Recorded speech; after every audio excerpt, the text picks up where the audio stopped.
حضور اقدس صلی اللہ علیہ وسلم نے فرمایا علیکم بسنتی کہ میرے طریقے کو اور خلفائے راشدین کے طریقے کو لازم پکڑو، اور یہ اس وقت فرمایا کہ جس وقت بہت زیادہ فتنے ہوں گے۔ حضور نے فرمایا کہ من یعش منکم من بعدی فسیری اختلافا کثیرا، کہ بہت زیادہ اختلاف ہوگا، تو اختلاف سے بچنے کے لیے میری سنت اور خلفائے راشدین کی سنت کو لازم پکڑنا، اس لیے کہ ان کے طریقے یاد رکھیں کہ سنت جو ہے اس عمل کو کہا جاتا ہے کہ جو باقی رہنے والا ہو، جو باقی رہنے والا نہ ہو وہ سنت نہیں ہوتا۔ جاری رہنے والا عمل الطریقۃ المسلوکۃ فی الدین من غیر افتراض ولا وجوب، یہ سنت کی تعریف کی ہے سید میر شریف نے بھی اور دوسرے حضرات نے بھی۔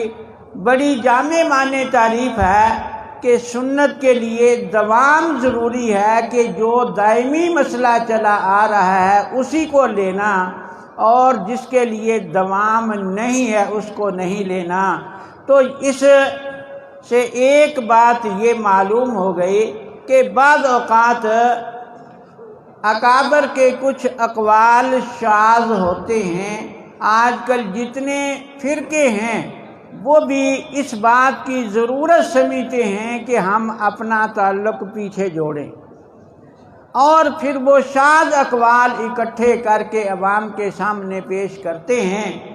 جنہوں نے انکار حدیث کیا تو انہوں نے بھی کچھ شاذ اقوال اکٹھے کیے، اور جنہوں نے بعد والے ائمہ مجتہدین سے اعتماد اٹھایا ان پر اعتراض یہ ہوا کہ انگریز کے دور سے پہلے تمہارا وجود نہیں تھا، تو انہوں نے بھی اپنی قدامت ثابت کرنے کے لیے، بڑوں کے ساتھ تعلق قائم کرنے کے لیے کتابیں لکھیں، کہیں تاریخ اہل حدیث اور کہیں قدامت اہل حدیث جیسے رسالے لکھے کہ ہم پیچھے سے چلے آ رہے ہیں، جب سے حدیث آ رہی ہے اسی وقت سے ہم اہل حدیث ہیں۔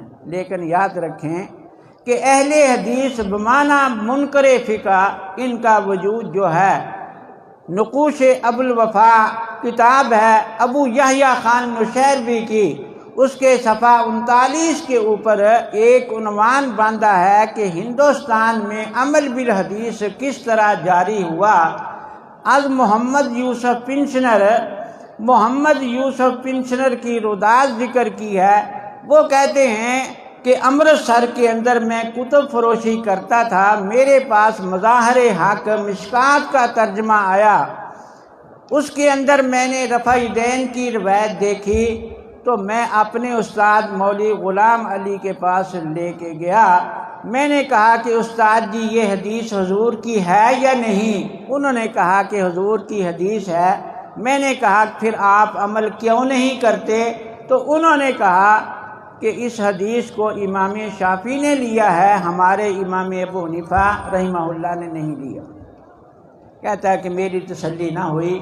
میں نے یہ کہا کہ یہ کوئی اللہ کے نبی کا فیصلہ ہے کہ ایک امام عمل کرے دوسرا امام عمل نہ کرے، تو میرے استاد نے مجھے مسجد سے نکال دیا۔ میں دوسری مسجد مولوی غلام رسول کی تھی، اس کے اندر جا کے میں نے عمل بالحدیث کیا، وہ بھی ناراض ہوئے، انہوں نے بھی مسجد سے نکال دیا۔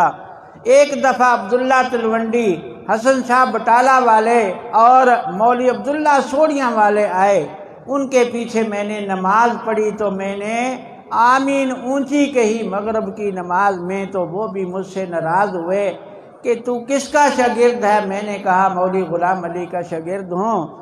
تو انہوں نے یہ کہا کہ بڑا افسوس ہے، وہ کب سے لامذہب ہو گئے ہیں، وہ تو بڑے اچھے آدمی تھے۔ میں نے کہا وہ تو لامذہب نہیں ہوئے، میری تحقیق بدلی ہے۔ وہ میرے استاد کے پاس پکڑ کے مجھے لے گئے اور کہا کہ اس لڑکے کو کیوں یہ گمراہ کر دیا؟ انہوں نے کہا کہ میں نے تو مسجد سے نکال دیا ہے، یہ میری بات مانتا نہیں۔ انہوں نے کہا کہ تم مسجد سے نہ نکالتے، اس کو سمجھاتے، یہ سمجھ جاتا۔